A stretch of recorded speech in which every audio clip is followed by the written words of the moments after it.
We age together. I am 81. You are 80. Oh, How does it feel to be 80? when I look back, my sort of life, I think, firstly, say my own practice. I think now, at now age 80 years old, you see, decade by decade, Do you some feel- sort of development. Do you feel 80? 80, recently I met one German specialist for knees. Then after he checked, then he told me, you are not 18 years old, but 80-year-old. So your knees now degenerate. There's not much to do. So that reminds me, I'm now 80 years old person. Are you going to need surgery? No. No. It's good. So what do you... So then of course, you see, as a sort of practitioner, as one of the believer, we practice altruism or compassion. So then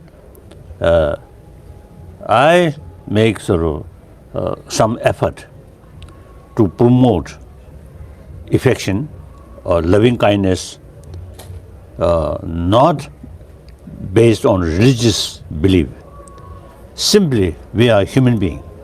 Basic human nature is more compassionate nature. But do So you, therefore, you see, I'm trying to make awareness, or we all have the same potential. And the warm-heartedness is the key factor to bring inner strength, inner peace. do you think it helps you to live longer by living a compassionate life? Yes, there's no question. Now some doctors, physicians also used to say, opposite, constant anger, fear, eating our immune system. So on the other hand, more compassionate mind, you see, very good for sustain our health. So I think sometimes I sort of jokingly telling people whether you see peace of mind really helpful for health, judge my face. Look at that face. All right, what do you eat 3 meals a day? Do you eat meat? Do you eat healthy? Or as a Buddhist monk, you see, no dinner. No dinner. No dinner. Do you meditate every day? Oh yes, of course, about 5 hours. 5 hours? 5 hours. When you see terrible events, when you see a man shoot up a church in South Carolina, Yes. don't you question your faith? Don't you question your own compassion and stuff that people would do this to people? That factor actually confirm us we need more effort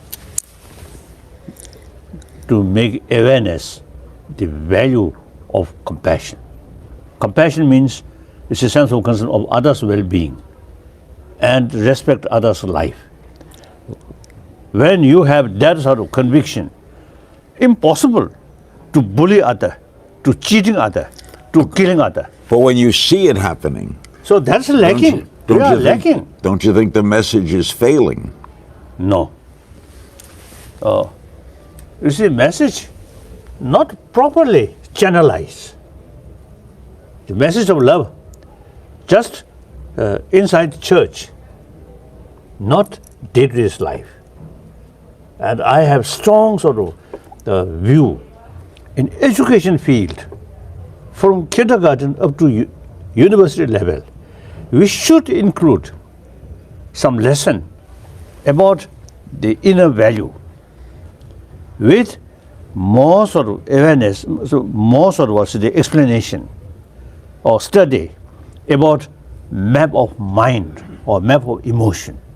Then the society who come through that kind of education would be more different. this present, up to now, the existing modern education, Right. very much oriented about material value, not much talking about inner value. Agreed. So not adequate. You are Well said. 1 year old than me. So do you agree that? I agree, and I am wiser. Oh yes, yes. I've you lived have- longer. Yeah, that'll You, be the you day. have more experience, yes. Yeah. but your experience, more materialistic experience. Yeah, I didn't learn that in school.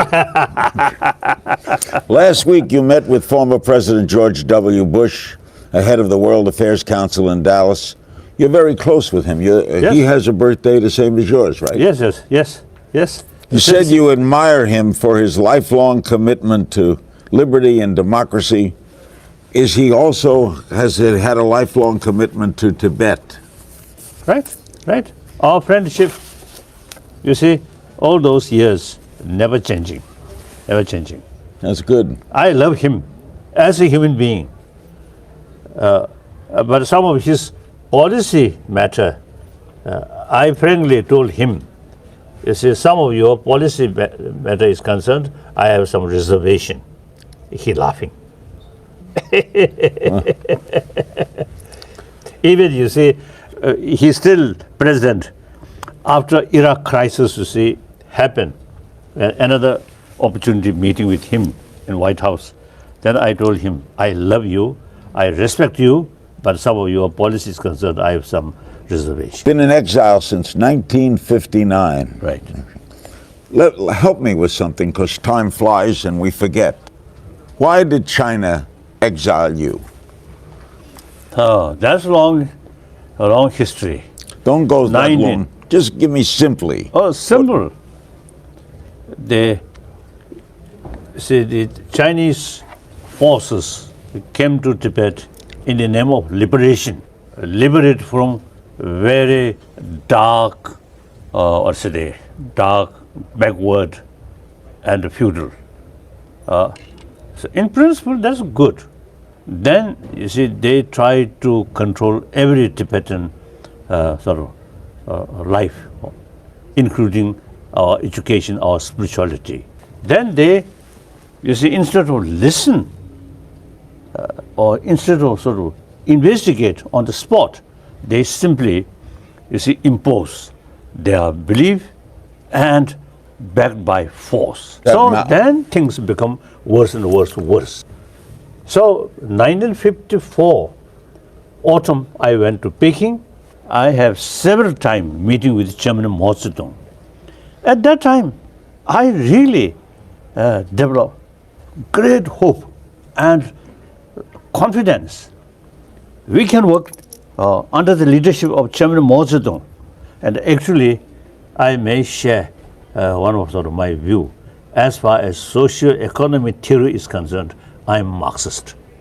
Still, I'm Marxist. You are a Marxist. so dangerous person in the capitalist country. So I really, you see, admire the concept of socialism. But then, eventually, in China proper, you see, then things become very difficult. Totalitarian sort of suppression. And Tibet also. They exiled you in 59. Then 1958, 59, things become out of control. Then there is no other option except escape. So, And you've never been back? no. Do you see any chance of China and Tibet ever? You ever see Tibet getting autonomy? I believe. You see now, look, you see the new president, Xi Jinping, Right. he publicly sort of expressed Buddhism, very important part of Chinese culture. So you're hopeful. Yes, But Chinese, they're posting warnings not to celebrate your birthday. oh yes, the hardliner, I think that's quite logical from their viewpoint. Is some of the officials describe me as a demon. So they should discourage birthday of demon. What are they afraid of? What do you? Truth. I stand no matter how difficult it is. Always, my own sort of a matter of principle, truth, honest, transparent, and not seeking independence or separation. Within People's Republic of China, it's a meaningful autonomy. That safeguard for preservation of Tibetan identity, Tibetan language, Tibetan rich cultural heritage like that. So